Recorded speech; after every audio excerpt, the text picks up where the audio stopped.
Welcome to Majoga Vlogs. This is our family channel where we share our experiences on travel, food, pets, product reviews, and a whole lot more.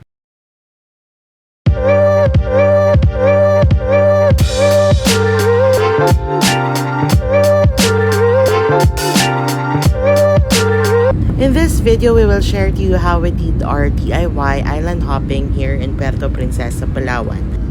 But before we go there, I hope you have watched our first video where we shared how we did our DIY city tour.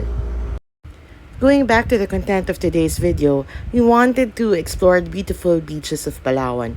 But upon checking travel sites, it normally costs 1,640 to 2,000 pesos depending on the agency that you will talk to. Most packages are inclusive of lunch, and then they would also visit 3 islands wherein it's Cowrie Island, Luli Island, and of course the Starfish Island.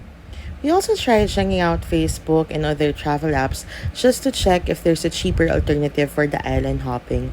Unfortunately, it still costs 1,799 per person for a joining tour. They also have exclusive packages for 2 to 3 person, but that costs 6,390 pesos per person. So that's way too much our budget. We initially booked our car for our DIY city tour. Surprisingly, we can also use this car for our DIY island hopping. We hope that by watching this video, you'll get tips and ideas on how you can do DIY island hopping on your own too.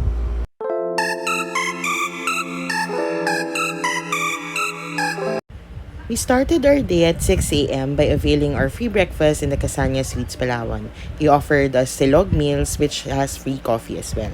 As per Peter from the car rental, we need to go to Santa Lourdes Wharf. So we just use Waze and more or less it's like 15 minutes away from our hotel. If you will commute, the fare there is 25 pesos per person. Upon arrival, you will be greeted by their friendly staff. So these are the rates if you want to go to the different islands in Palawan. But for us, we chose the normal, the island hopping for the 3 islands, which will go to Cowrie, Luli, and Starfish. That costed us 1,800 pesos, and the boat is exclusively just for the 3 of us. If ever you'll be a joiner, the cost will be 300 pesos, but you have to be early as they leave normally at 7 a.m. The boat rate is good for 6 packs, so if you're a joiner, you need to wait for other passengers to reach its minimum capacity. Environmental fee worth 150 pesos per person is not included in the boat rate. Use of aqua shoes is mandatory for island hoppers. You can use yours or rent theirs at 100 pesos per pair, and they also have snorkeling sets at 150 pesos. After registration, you can now go to the boat and start your island hopping tour. To get a glimpse of how beautiful these islands are, continue watching our video.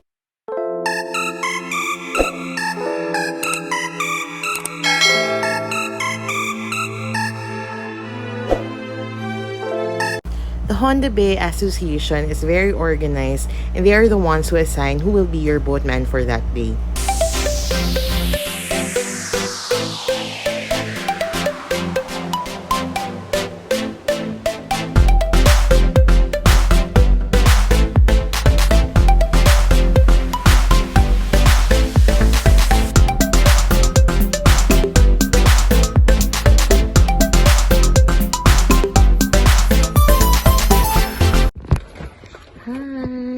So, kami lang dito sa boat.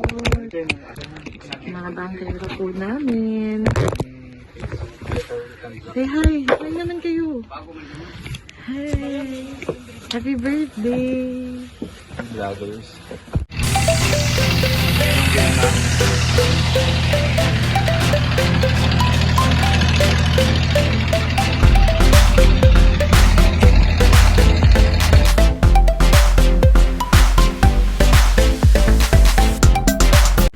Our first stop is in Starfish Island. So they say that this is the best place for you to do snorkeling.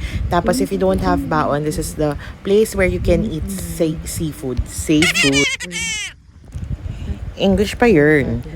Going back, at first nakakatakot mag-swimming kasi I thought there were crocodiles because there are mangroves beside it.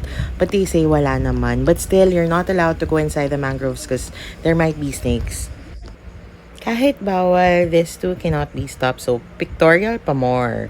Don't worry guys, they did not violate anything. They had their pictorial outside the netted area. Sa wakas, natapos na din silang mag-aura. So yan, nakapag-snorkel na kami.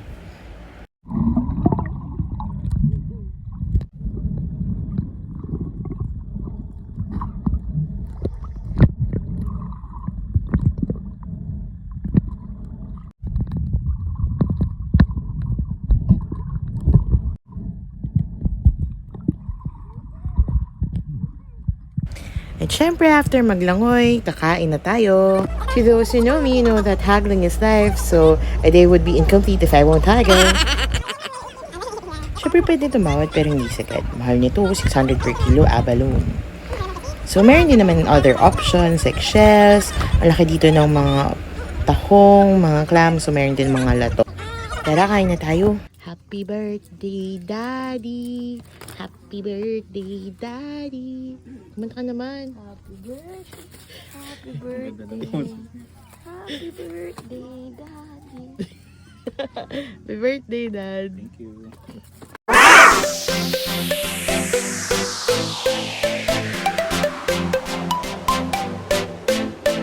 We did not choose any food package and I suggest you do the same. Just pick whatever you want to eat.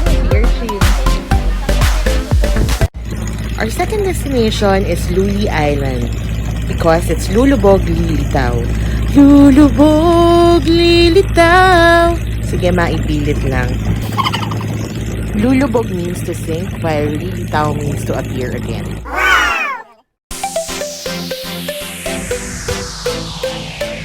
They say that the sand we're stepping on will disappear in a little while.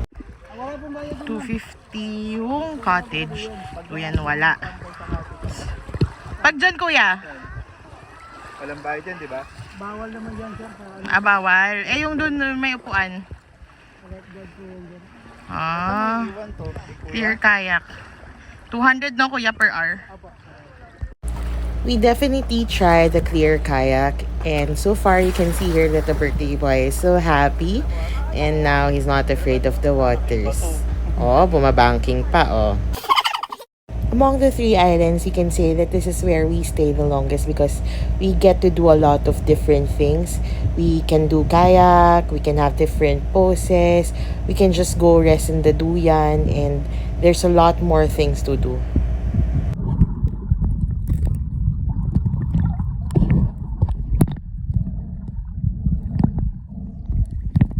You can also have silly poses like this one.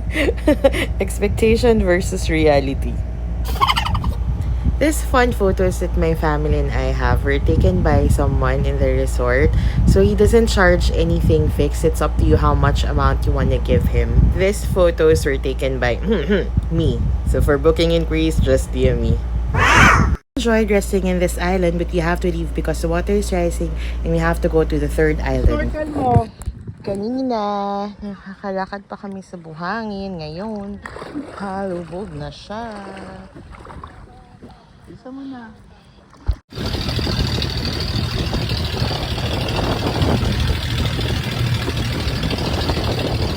Daddy, saan tayo punta? The 3rd and last island that we will go to is the Cowrie Island. The Cowrie Island is the nearest island from the Honday Bay port. The entrance fee is 100 pesos per person. Cowrie Island has the most fine sand among the 3 beaches. It also has the most expensive entrance fee among the 3 islands. This is the favorite island of the birthday boy because it looks like Boracay while in Palawan. Solong-solo namin yung beach this day.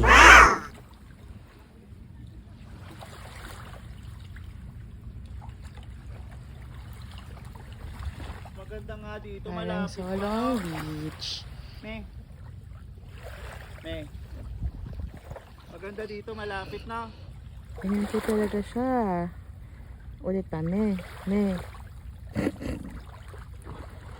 Oh, dali nga.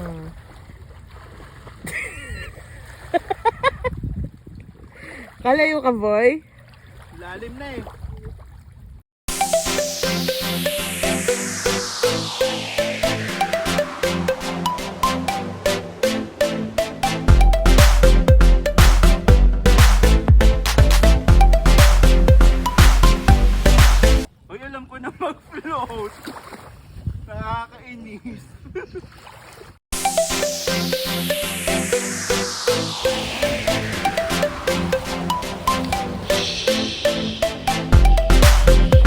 If you will ask me, it's still worth it to do a DIY island hopping because the total cost is just 1,475, inclusive of the environmental fees, snorkeling gear, entrance fees, which are normally excluded from the packages from the travel agencies or online platforms. So I hope this video helps and may you enjoy Palawan. Thank you for watching. Goodbye!